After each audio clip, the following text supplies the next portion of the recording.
Well, hello, everyone. My name is Beth Flynn Ferry, and I'm the Executive Director of Cornell's Center for Advanced HR Studies. It's my pleasure to welcome you to the 5th CAHRScast of 2021. And today we're focusing on preparing for post-pandemic work and the workplace. This topic was stimulated in part by a survey we did at the end of 2020, asking HR leaders in our partner companies what issues were top of mind as they looked ahead to 2021. Unsurprisingly, how companies are thinking about preparing for and implementing changes to their work and workplace as the impact of the pandemic continues to abate was one of the most common themes mentioned in the survey. To better understand exactly how partners are thinking about this, CAHRS conducted a series of 4 working groups that focused on issues ranging from how companies are preparing for return to the office and supporting employees through that transition, to what future work arrangements may look like, and importantly, how companies are going to reset their cultures to best support those changes.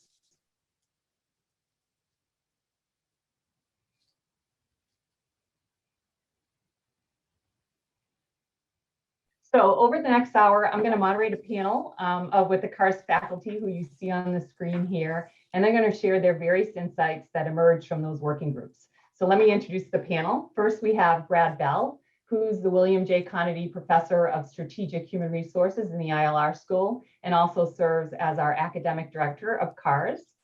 Chris Collins, Associate Professor of HR Studies in the ILR School, and also the Director of ILR Graduate Studies.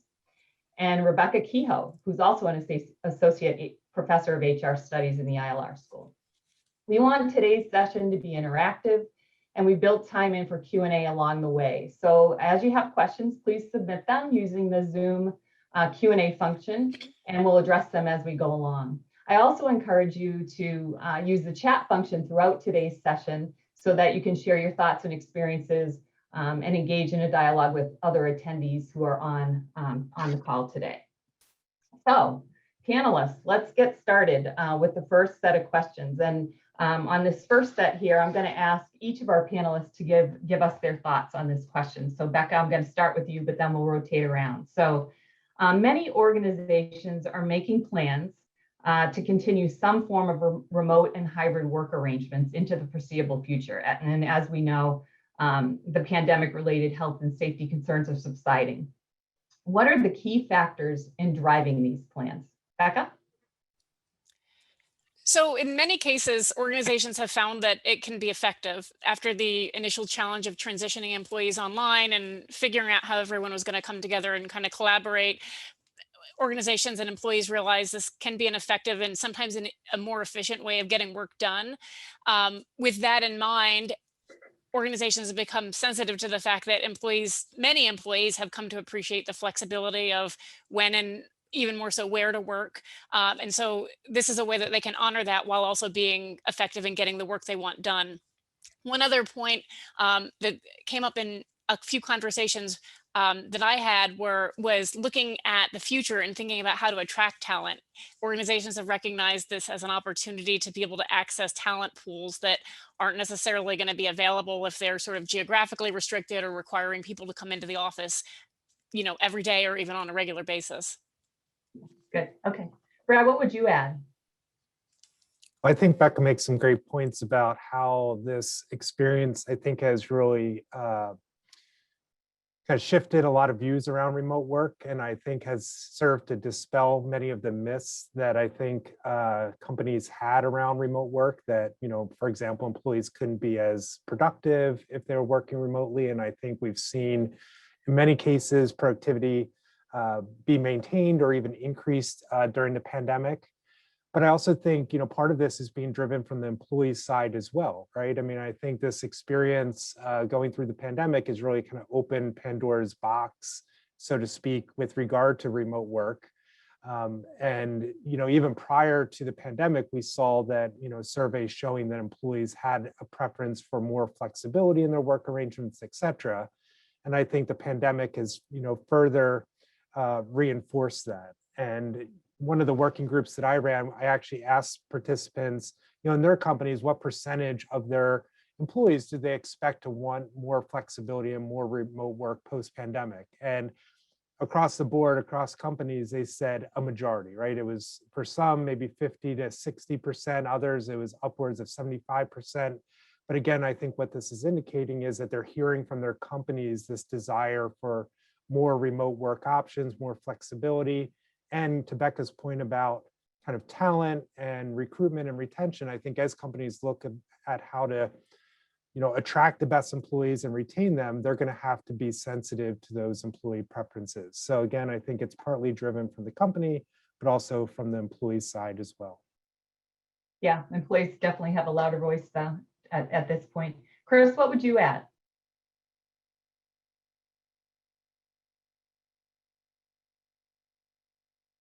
Forgot I muted myself.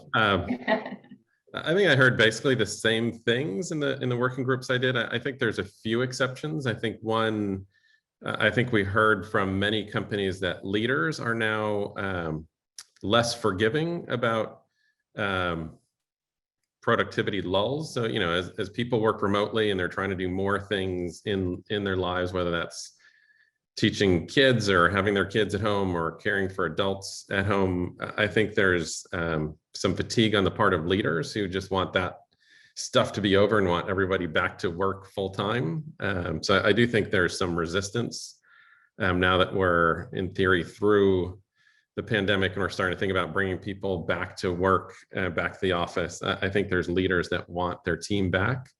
I think there's concerns around culture and socialization of new employees. Yes, we can access them, but there's lots of concerns around how do I actually, as a leader, socialize these people to my team? How do I make them feel part of the, so I think there's concerns about how to do this.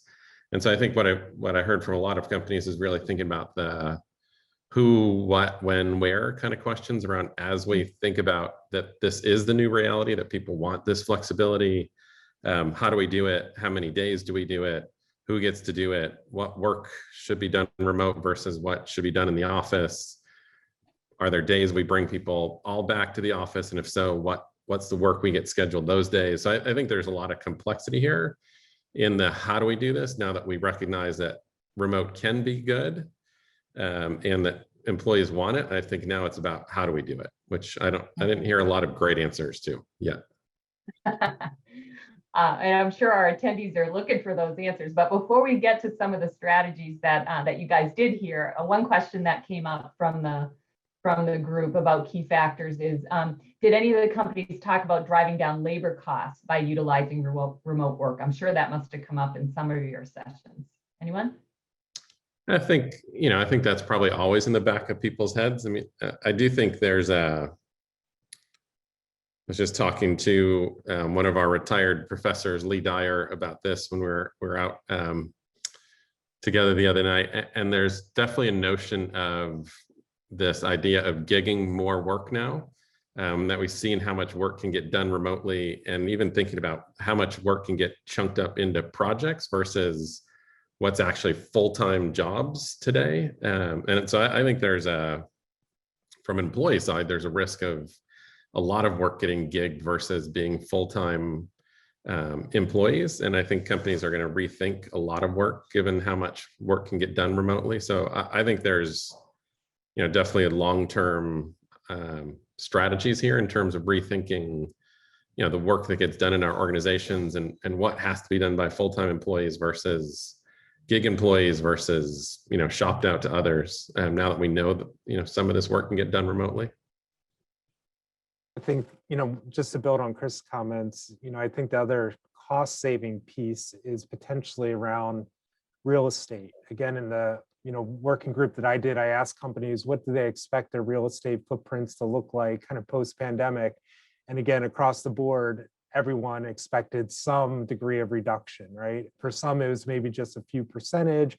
Others, it was upwards of, 10, 20% reduction in their kind of physical office space. So I think as companies look at leveraging these hybrid work arrangements or remote work arrangements, I think that's the other place where they're maybe looking to reap, some cost benefits.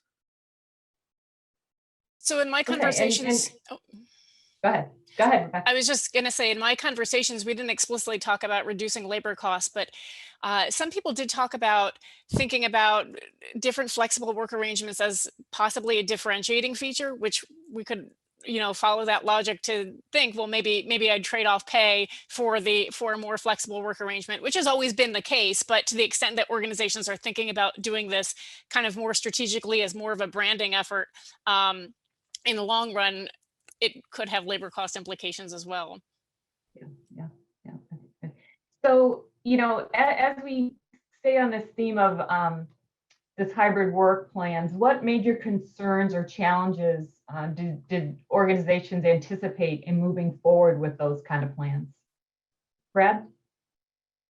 Yeah, I think, one of the key challenges, I saw a comment from Leanne in the chat here, is about kind of equity issues, right? I think that's a real concern. How do we create a level playing field when we have people mixed across different types of work arrangements? I think pre-pandemic, we were in a situation where probably the majority of employees were spending the majority of their time in the office. Obviously, during the pandemic, all non-essential workers have been largely remote, right? So we've had this kind of equality across individuals in terms of their work arrangements. As companies look to now bring people back to the office and have people spread across, in person, remote, and then some hybrid work arrangements, there's a real potential to have kind of inequities that occur based on how employees kind of self-sort, if companies allow that, into these different types of work arrangements, right? So for example, we expect that employees with more caregiving responsibilities are going to want more flexibility, or maybe employees of lower socioeconomic status are going to want to move out of urban centers and be more remote, right, to reduce living costs, right? We have the potential that if those employees are maybe not getting the same visibility, not getting the same assignments, they're being evaluated differently by their supervisors, that there's a real potential for these inequities to occur across different demographic or socioeconomic, lines. And I don't think those concerns are unfounded. We know that from research that remote work leads to lots of benefits, but it also has some potential risks. And we know some of those risks are maintaining relationships with peers and networks, but also career development and progression. Remote workers are often out of sight, out of mind, and progress less slowly. And again, if that is being kind of overlaid with some of these employee background characteristics, there's a potential for inequity issues to arise. So I think companies are really going to have to think about how do they manage that and try to create fairness and equity across these different work arrangements. Chris, what were some of the challenges or concerns that you heard about? I think Brad hit on the one I heard most consistently is that people who decide to stay mostly remote are at risk in terms of the being left out. And so, I heard that in many different ways. So some of the ways that Brad described, but I also think, there's just the potential to miss the meeting before the meeting and the meeting after the meeting and the bump into the hallway and so some of that in-person contact is just by happenstance that you happen to be in the same hallway or in the same room waiting for the meeting to start. And so how do you create a fair playing field where everyone gets access to the ideas that are shared, the information that's shared outside of the normal meeting that takes place, in some hybrid format? I think there's also it's human nature, I think, for leaders as they have some project to come up or some short assignment or some thing they need to get done to look at who's around them. And if leaders come back to the office, I think there's going to be gravitational pull for some employees to come back to the office, particularly the days that the leader's in the office. And I think that by nature sets up the chance for bias in terms of who they select for extra assignments, who they think is working harder, just who they're getting exposure to. So I think how do we make sure there's a fair playing field? And again, I think the biggest concern here is, we've already seen a lot of more women drop out of the workforce, fewer coming back at this stage of the pandemic. And does this derail careers for women in our organizations even more so than it did before the pandemic or during the pandemic when everyone was remote in office work?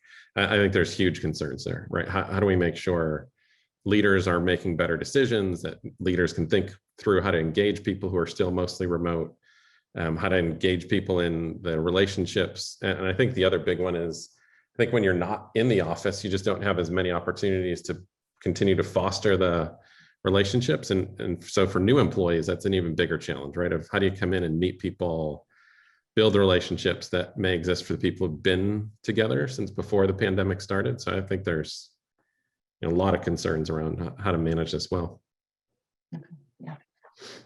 Becca, did they already take all the challenges, or do you have a few more to add?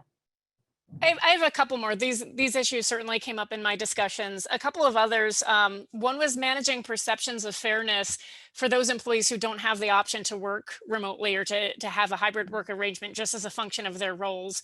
And of course, this is something that we saw during the pandemic, those workers that had to be in person, and I guess organizations dealt with that in some sense, but there wasn't really a choice. When it becomes the choice of the organization and something they're offering to some employees and not others, that's just one other thing that they're going to need to manage. One other point is just stepping back, the general challenges of hybrid and remote work. So Brad and Chris have both mentioned these in the context of other comments, but this has not been a consistent success across the board. We've seen that some organizations transitioned really well, some jobs, some types of work transitioned really well to a remote work environment. Others haven't. Others really need to get back in person, or ideally will be back in person. And so particularly those, those roles that are more collaborative, more interdependent, where you need that in-person, at least some in-person touch points, there's questions about how to manage that. Chris made the point earlier, we think that this is a good idea from an organization's perspective, but how do we manage it? Who's doing this, and what is it going to look like? Yeah. So just one idea that, go ahead, Chris. Sorry, that just to add on that, Becca made me think of another one, which is that not only is it some jobs transition well, but some people did and others didn't, right? So there's still people who are working, with a laptop in their lap in a closet. And so that the likelihood of that being a sustainable option, and I think companies are really struggling with how much do we help people set up those home offices? What does that mean if they're going to stay remote, but they chose to stay remote? Whose responsibility is that to help them be able to be remote more effectively than they currently are? So I think there's still, again, as Becca said, lots of questions. Yeah. Well, I'm sure our participants are wondering what were some of the answers and strategies that were shared in the 4 working groups we did. Becca, did you have some strategies on some of the problems you mentioned? So I don't know how concrete of a strategy this is, but one phrase that kept coming up with this was this idea of giving managers and giving employees freedom within a framework. So this idea that we want to, as an organization, we want to kind of have a general central plan of how we're going to approach work moving forward, whether it's going to be offer that remote option, offer the hybrid option, but recognizing that we have a need for local variability and to kind of account for that. And so really preparing our leaders to have those conversations with their teams to figure out what's going to work in our environment, while maintaining some consistency with the organization's overarching strategy. So that's one thing that I heard a lot, and I heard it is the conversation started out at the leadership level, but then as I had more conversations, we started talking more and more about what this work environment looked like for employees. It became clear that this actually trickles down to employees as well. So to the extent that we've got employees working remotely or hybrid, we're going to have to give them a little bit more freedom as well, kind of have them working in freedom within a framework. So that was sort of a consistent trend in the conversations that seemed like it's going to trickle kind of throughout every level of the organization. Yeah. Chris, what would you add? Training, particularly focused on leaders. So I think a lot of leaders came around to the idea that, remote's feasible. I think they're still not good at managing in remote. So it just takes a different kind of effort when you're not seeing people every day. So how do, as a leader, do you stay connected to your employees? How do you balance now this hybrid where some employees are in with you and others are working remotely? how do you keep those conversations going? How do you make sure you're giving good feedback? How do you actually think about yourself as a leader, I think is a big one. So again, when everyone was in the office, I think a lot of leaders thought leadership was, being over their shoulders and looking versus being coaches versus being facilitators. And so how do you create leaders that are those coaches and facilitators versus observers of people's actions? So I think that's a big one. I think it also is training for HR business partners to help them have these conversations with the leaders they support. So when there is this freedom and around flexibility, that it doesn't morph to just the leader's preferences versus what really is the work being done and what the team needs to accomplish. Because I do think some leaders still are just going to go back to the, old school, everyone's got to be here because I'm here. And I think having the HR business partners who are skilled at having those conversations and coaching those leaders to actually think through what's the work, what are the challenges, who needs to be here, how do we create a level playing field? I think that is going to take training and development too. Yeah, that's a good one. And that's where that foundational work that HR business partners have been doing so long and building that trust and relationship with their leaders is so important to get those leaders to listen to, hey, this, we may get attrition if you're not going to open up your viewpoints on some of these, even though that's your preference. So I think that's really important. Brad, what else did you find for strategies? I think both Becca and Chris highlight some important ones, training and also the kind of flexibility, really kind of localizing, a lot of this.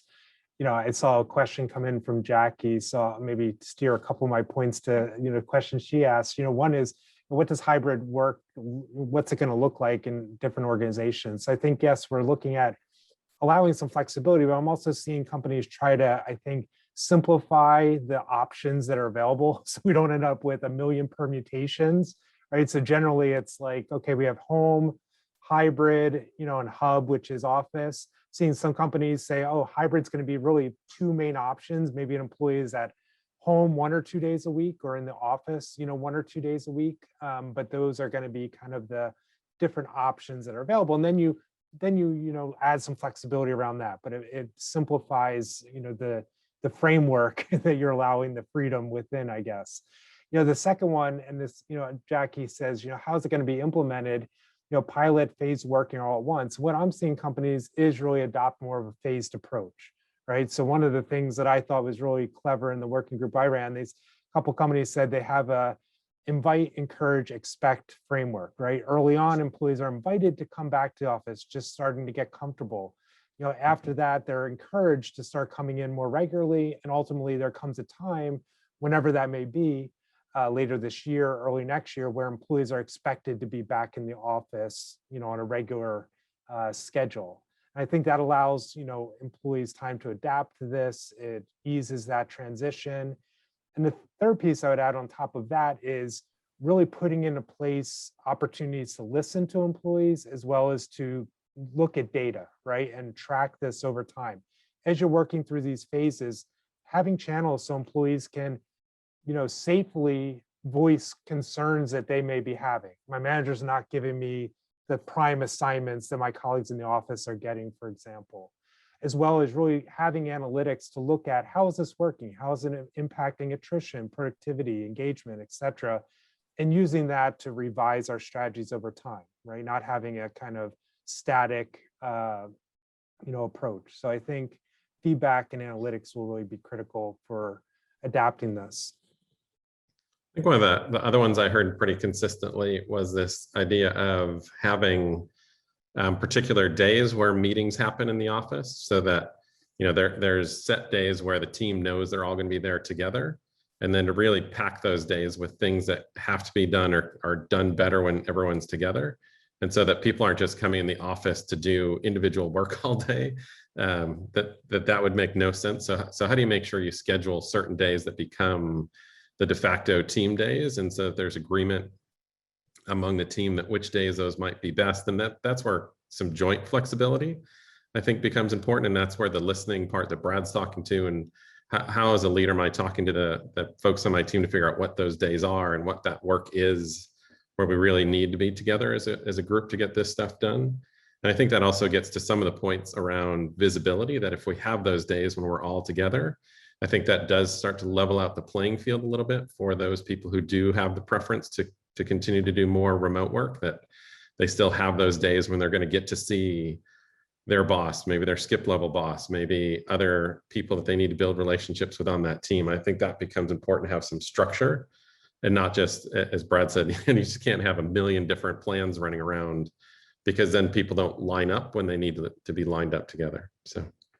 So adding to that point, in addition to kind of identifying, what are the days that we're all going to be there so that we can accomplish X, Y, Z, another thing I heard was being really intentional about the time that we are together, right? So maybe we're choosing those days because we have to accomplish a few things, but then being really intentional with how we're spending our collective time on those days. Also being really intentional about what are the things that we can accomplish remotely. If we're going to have limited time together, what are the things that we don't need to worry about doing in person so that we can really make the most of the time that everybody is in the office? Good, yeah. Thanks for the questions that are coming in. I just want to remind everybody that we've got some more questions we can ask, but would love to answer your questions as well. And so please put those into the Q&A or the chat, which would be terrific. But Becca, we do have another one that came in earlier. What is the view on the evolution of company culture as a result of normalizing remote work? Some companies are concerned about culture being diluted. I know other companies really want to take advantage of this time to make some changes they've been wanting to make for many years in their culture. And I know you had a whole session on this. So what insights can you share? Yeah, so I think I can answer that question from a few different perspectives.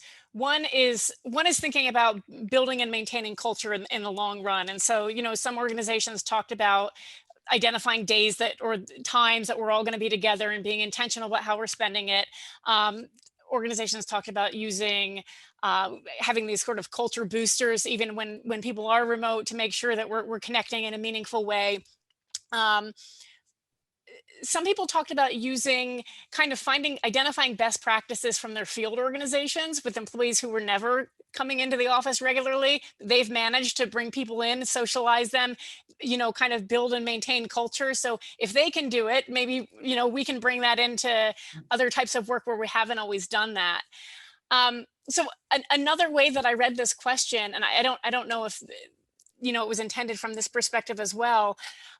Another thing that came up was this fact that employees and leaders, not treating them as, two separate perspectives, but employees and leaders just across the board as individuals may have very different ideas about what the culture should be in the organization moving forward. So there was sort of the pre-pandemic, this is the way we do things and what's important to us. And then there was the time during the pandemic, and many organizations made a really concerted effort to make sure they're maintaining their values, but things change. Our relationships change, the way we work together changed in this time. And so there are very different expectations among different employees and leaders of what does it mean when we're coming back together. Certainly, we can't expect to go back to the way it used to be, although we probably also can't expect that we're just going to carry on as we have during the pandemic. And so there's some questions about what does this mean for, change management, and where do I guess starting out, where do people fall? Well, what are people's expectations, and then how do we manage that to get to where we want to be moving ahead?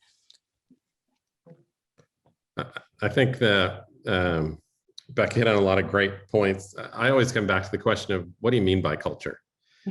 So is culture the 5 S's of our values? Is it what does our leadership model say? Right. So that a lot of that stuff I think is pre-programmed, right? And so changing that big culture without changing your values or changing your leadership model, I think you have to, it's always been the basics of how do you pervade a culture, is how do leaders behave?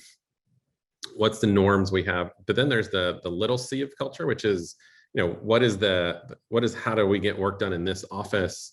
How do we get work done in this particular job? So, why is it so easy for field salespeople to quickly adapt to our culture? I don't know if they are adapting to our culture, if they're just salespeople, right? So we have to really rethink this idea of what is culture. And if it's the big values, I'm not sure how many of these companies want to change their values, because I think most of them really believe in their values. It's how do those values come to life in the office? And if it's around fairness and working together collaboratively, then it's, again, it comes back to the leader of how that leader helps to bring those values to life on their team. And that's the big one to me, is it comes back to the leadership of the organization and how they're acting as leaders, and how do they bring the values to life on the team.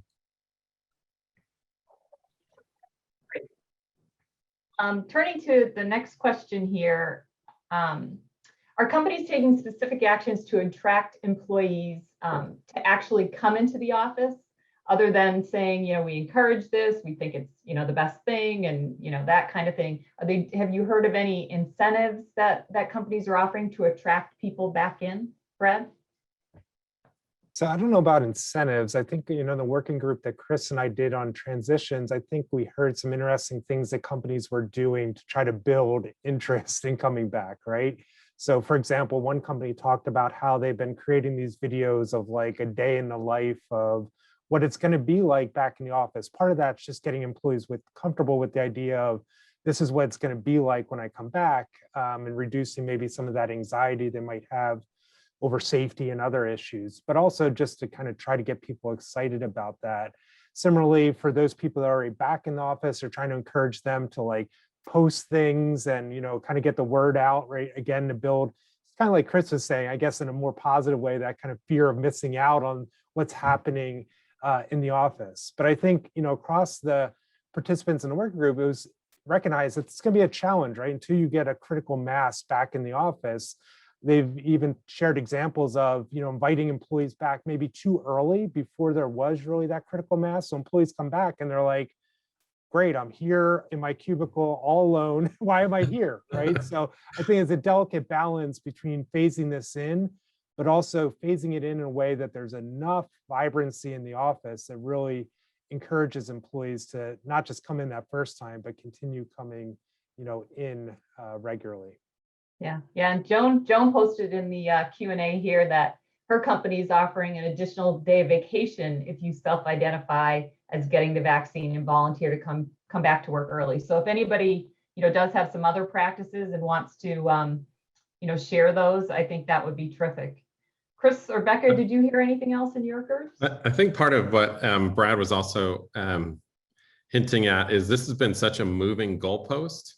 So the first working group we did on returning to the office was last June or something like that. When back then, I guess we were really overly excited even a year ago that by last summer we're going to have more and more people coming back to the office, which clearly didn't pan out. And so I think because of that, people got excited and then, were hesitant, and now they've heard stories about one of their friends went in the office and no one else was there, and they were still doing meetings all day on Zoom or Microsoft Teams or whatever, even though they're in the office. So I think until we get that critical mass, what it means to be back in the office and how to do it where people feel safe and comfortable. And, I think with vaccines increasing, I think that helps. But, still a lot of that's uneven, and companies are hesitant to ask sometimes or certainly to require it. And so I do think it's still a moving goalpost to know what the office will look like. And, states are still changing regulations in terms of spacing in offices and requiring masks and not, right? So I think until there's something set, it's really still hard to figure out, what that looks like. So I'm guessing it's probably closer to, next year when this is really, so I think it's still going to be a slow buildup. And that's where I think Brad's suggestion and what we heard is get some to come back to try it, get people comfortable, get them, sharing how the experience was, getting more and more people comfortable so that by the time we're ready to do it, people are at a place where it feels right to come back. Yeah, I think what's amazing, go ahead, Becca, go ahead. I was just going to say, adding to that and consistent with that, the other thing that I heard about was just having conversations, focus groups, conversations with individual employees, just to get a sense of their comfort level. So this is not an incentive. It's more kind of figuring out where employees are so that will help the organization to kind of figure out what do we need to do to make them more comfortable. Part of that, where they are, is also where physically are they? Right? We've heard from quite a few companies that they've found, people have, migrated from their job in Silicon Valley to Idaho and Montana, and yeah, that's kind of hard to commute into the office in San Jose from Montana. So I think there's still work to be done on that end too, which I think that's where some of the policy piece is going to be, that companies are going to have to make a kind of flagpole statement. You know, we do expect people to be in the office X days per week, because that changes the "hey, I'm in Montana, that's not really convenient for me" conversation. Yeah. Yeah, I think I've heard a lot of companies talk about, finding that employees are elsewhere without their knowledge. And now, what steps can they take or should they take around all that? Did you guys hear any of that in the working groups? I mean, the closest I heard was declaring as a company that we are, going to be in a hybrid mode where you get some flexibility, or that the expectation is 3 days a week, or whatever. That some way to do that, and then people can negotiate around that maybe, or opt out. But I do think there's also clearly tax implications for some of this, right? So that's another way to think about handling it. Okay, a couple other questions that have come in. Candace asks, some companies have decided to allow employees to work remotely permanently. How will this affect recruiting and retaining talent for companies that don't do so? So, it's going to be competitive out there. There will be some people that want to go full-time back in the office, but probably more that like this hybrid now. So, what are you guys hearing about retention strategies there? I think, the full-time remote employees, I actually think that's a somewhat smaller segment of the workforce, right? I mean, as I've heard from companies, if they've surveyed their employees, again, employees want more flexibility, but mostly they want some form of hybrid, where they have that opportunity to be in the office, but also have the flexibility to work at home, let's say 4 days, a week. I think on the polls, the employees that really want to come back in full-time, employees that want to work remotely full-time, that's a smaller segment, currently. So, I'm not sure that every company out there needs to be offering, half of their workforce full-time remote work, options. But at the same time, I do think that companies that don't provide, flexibility, or as much flexibility as their competitors. I mean, to Becca's earlier point, right? I mean, I think employees do value it. It is going to be a differentiator for companies that offer it. And I think that companies that aren't offering, let's say, what their competitors are in terms of flexibility, may find themselves losing out, talent, particularly those employees that really place a high value for one reason or another on that flexibility piece. And I would highlight, some work we did a number of years back. We asked employees at a company that had a very large remote work population, with a fair segment of employees that worked at home almost full time. And we asked them, like, why do they prefer that work arrangement? And certainly caregiving and the things we would often think of showed up in the survey. But the biggest factor for many employees was just pragmatic reasons, saving, an hour back and forth in commute time, reducing costs associated with commute, or having to have business attire, et cetera. So for many employees, it's just a kind of lifestyle choice as much as it is, work, family, and other issues that we often, think about that lead to that preference. One other thing that did come up, and this doesn't address the latter part of what Brad said, but for those employees where the issue is, work family issues. So we talked about, I have to drop the kids off at school. I have to, I want to go to my child's activities in the afternoon. Even those companies that either can or don't want to offer a regular hybrid or remote work option. In one of the conversations, we talked about having more flexibility on the beginning and the end of the workday. So even if it is that you're working in the office, and this is obviously a sort of a simpler approach or a simpler solution, but just giving a little more flexibility in terms of the start time and end time, if you're not willing to give flexibility in terms of working from home once or twice a week. Yeah. Great. Okay. Jackie asked, any thoughts or insights on the potential losses or gains on productivity due to the new ways of working? I think we've heard both sides of the coin there. I think in general, I think what we've heard is that productivity has been pretty high. And again, there's exceptions to that rule within any organization or team, that some people can do it better. I do think there's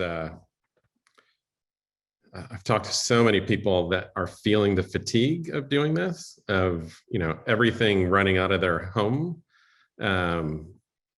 that I don't know how long that's sustainable, right? So as much as we think, oh, this is great, I've got this flexibility, but just the compression of life and so many things happening all in the same place, I think is not sustainable in the long run. So I do think there's a long-term potential risk to productivity. I think the hidden productivity losses are in knowledge sharing. So when we think about, knowledge sharing within a team has tended to still go pretty well, that people who already know each other, who are connecting regularly in their team meetings, are still sharing knowledge well. Where we don't see the knowledge flows between teams and between groups of the organization, where, it used to be we bump into people in the office or in the lunchroom or in, other casual ways, and just, meet other people who knew something we needed to know, or happen to see something posted at my desk. And I think that casual exchange of knowledge is falling off the table. And so the real concern is, how do we recreate those opportunities for knowledge to just bump into each other? I think what we also see is people want to maintain their flexibility and are working more remotely, is people tend to hold on to things more, like their own personal knowledge. It becomes a security blanket that I can't be terminated, or I'm too valuable to force me back into the office. And so I do think there's a hoarding of knowledge, personal knowledge, that was less in when we were constantly interacting with others. So I worry about the knowledge piece of productivity, and is knowledge getting trapped and not flowing as well as it should be inside organizations, because people just aren't there and building those relationships and sharing information. Just to build on, I think Chris makes great points, particularly about the kind of hidden costs that we might see. As I've talked to companies, and they say, as Chris said, right, we've maintained productivity, or actually productivity has even gone up. Try to caution and say, what you've experienced during the pandemic is not necessarily what you're going to experience long term, right? You had several key advantages. The one we highlighted earlier, everybody's been kind of in the same situation, more or less, right? So you've had this kind of level playing field. I think the other big one that Chris highlights about the kind of relationship and sharing piece is, you had employees that largely knew each other prior to going into these remote work arrangements. They were in established teams. They were on board in the organization. Certainly now that this is extended, companies had to onboard new employees in this remote environment, et cetera. But you had the benefit of having relationships pre-established heading into this. And I think, as it continues, that'll be a real challenge in terms of, how do you build teams? How do you onboard new employees and really create these informational networks if you're doing that largely remotely or in a hybrid environment? Okay, great. One thing that comes up here too is this idea of leaders, and if they have workers that are, in 3 different categories, what should they be thinking about in regard to their teams? Chris, you want to start? You're laughing. Yeah, they should be thinking about a lot of things. So one is, I think something we've always known, but certainly has come out pretty clearly in the pandemic, is leaders who are coaches and empathetic and know how to have conversations with each of their employees, and meeting those employees where they are with their own struggles, their own challenges with work and family. They've been the leaders that have excelled, probably excelled before the pandemic as well. So I think it's how do we make more leaders comfortable with continuing to have those coaching, empathetic conversations with their employees. And again, if they've got employees across each of these different ways of working, whether that's fully remote, hybrid, or fully in person, how to make sure they're meeting each of them with what that person's struggling with. And so I think really turning leaders into these, coaches really is a challenge for many leaders to keep doing that. And I think, one of the consistent things that we've heard as leaders saying, oh, I can hardly wait till we get everybody back so I don't have to do all this stuff. Because it's just, it's such a drain on them to, and for some leaders it is, right? So how do we normalize those as behaviors, I think becomes a big challenge for them. And how do we give them the tools to do that?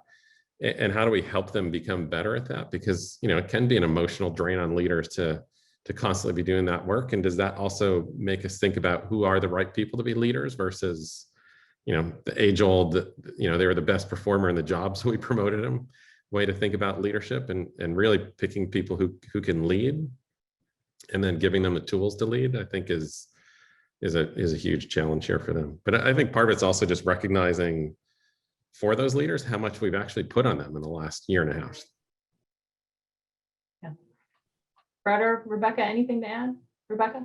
Yeah, so, all those points, getting leaders to be, better listeners, more empathetic in an ongoing way, certainly came up.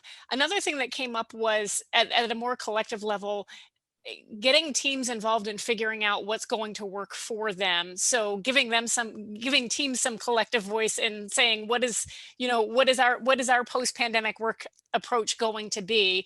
Again, following that freedom within a framework. So it's not just that they have free reign to do whatever they want, but kind of, here's the general framework. Now, given your local needs, given the work you're doing, your local environment, what's going to work for us as a team, so that it's not just and I think this is consistent with the leader listening. It's not just the leader saying this is the way things are going to be. It's working together with employees to say what's going to work for us as a collective. Yeah, I think that the team-centered approach that Becca highlights, something I heard in several of my working groups as well. Companies have had good success with that already in locations outside the US that are back, in the office more than maybe we are. For example, one company talked about how they have one team come in the office, week one, and then another team will come in the next week, and they kind of have this rotating schedule, right? You could imagine that being done more like, splitting halves of the week or other things. But I think both, that's kind of looking across teams. And I think Becca's highlighting, within teams, but I think it's important for companies to think about both, because what we heard over and over again, as Chris highlighted earlier, what you don't want is people coming into the office and sitting in their cubicles and on Zoom meetings all day when they're on the office, right? You really need to make sure, as Becca said, also making sure you're really intentional and purposeful about how you're using that in the office in person time. Couple of questions came in here that take a little different angle than some of the things we've been talking about. One is on DE&I and how companies are considering that as a factor in approaching flexibility. So the comment is, we know that multicultural employees find it harder to break into current networks, even pre-COVID in a co-located environment. But we're also hearing from more multicultural employees who want to work remotely full-time because they want to live in coastal areas with more diverse communities. Anything come up there? That's specific. Oh, go ahead. I was going to say the same thing, not specifically. Again, I do think not to keep lumping more stuff onto the role of the leader, but I do think this is where, having mentors within the organization, having those leaders help to make sure they're making those introductions and helping. And this goes to new employees to the organization. It goes to old employees who may have been struggling to find those networks of, making sure we've created those mentoring networks, making sure we've got leaders who are prepared to have those conversations and bring forward diverse slates for jobs that are open.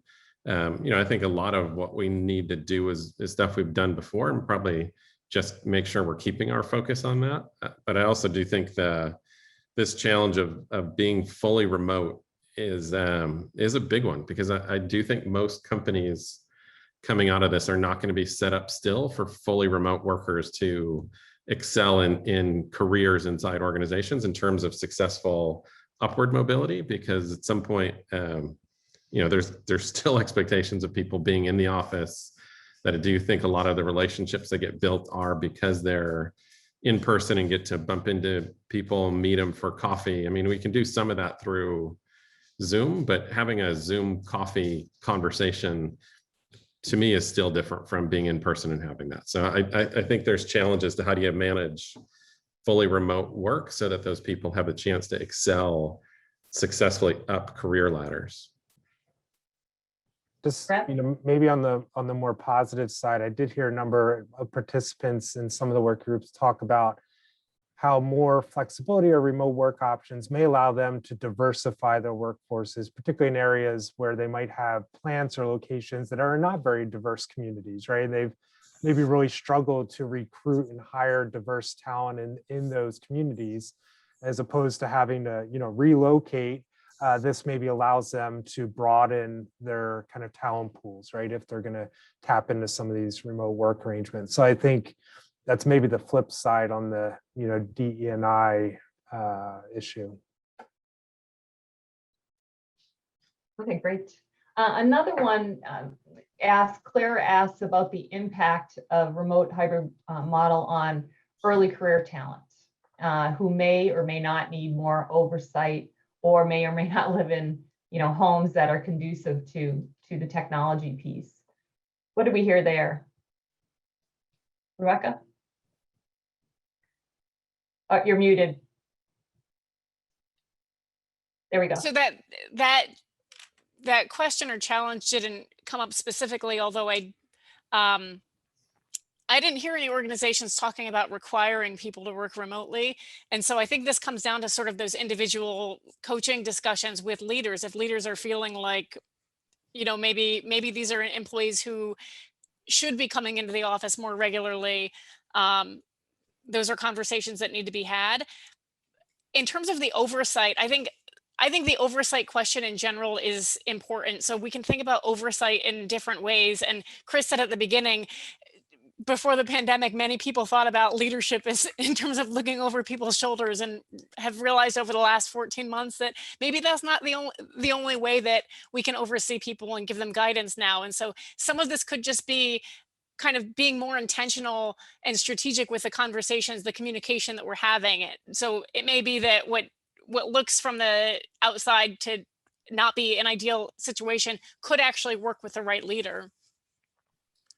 Interesting, in my job in as director of graduate studies, I meet with most of the Mylars, the master students in HR, and across the board, I didn't hear from one of them that wanted to be remote fully. They all want to be in the office. They all want to meet people. They want to meet other leaders. They want exposure. They want chances to work on projects and build their networks. I think they want flexibility, but generationally, they've always wanted that flexibility. So, maybe the pandemic actually helps them get to that state where they can have both. But I think, younger employees, newer employees to the company who are just trying to learn, how do I actually get work done here? And this research tells us, even with high-level investment bankers, it takes a long time to get up to the same level of productivity from the company you left as you have in the new company. And that's mostly about learning how to get work done, who you have to get work done through, how to work with those people. And so that doesn't change, but tells us what that role of the leader is, which is about helping to remove barriers, helping people figure out how to solve the challenges, not solve it for them or monitor their exact work, but to help them think about how to do it better, feedback, coaching. That's just a different leadership style. And that's where I think we're still, as companies, need to do the most work is helping leaders lead in that way. But I think that was true before the pandemic. I think it was true during the pandemic. It's going to be true after the pandemic, that just helping leaders lead is a challenge. Yeah.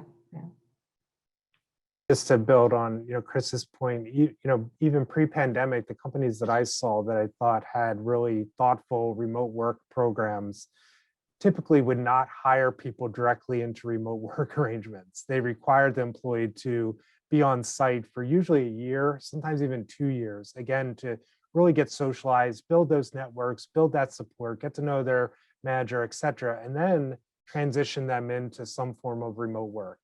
And so I think, to me, that makes sense. I think might overcome many of the challenges that Chris raised. It might not always be possible, but I think kind of bringing particularly those early career employees, if this is their first job or one of their first jobs, in to spend some time in the organization before moving these arrangements, I think will yield a lot of benefits. Hey, Brad, you want to take Joan's question there too?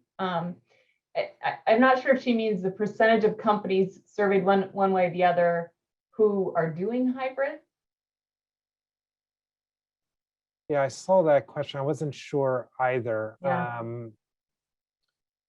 I will say we did a study in the fall, the CAHRS, which feels a little old now because things, continue to evolve here. But there is a study on our CAHRS.ilr.cornell.edu site that specifically interviewed our companies and surveyed them on their approaches in December. So again, it's a little dated, but I didn't know if anything else came up in some of our groups that you guys experienced.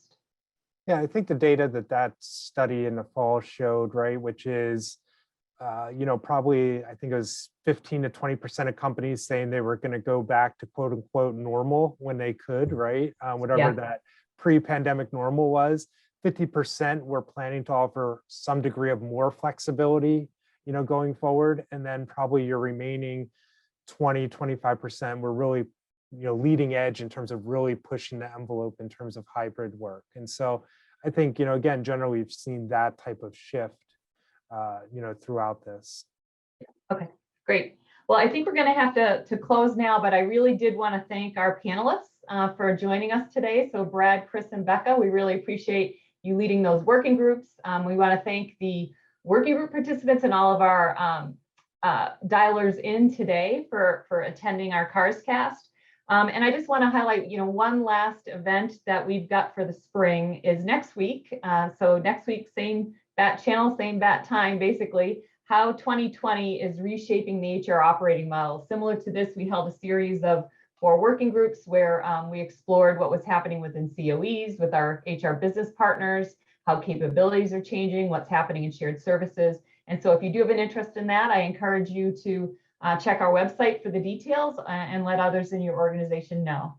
And again, we appreciate your continued partnership and hope you have a great rest of your day. Bye-bye.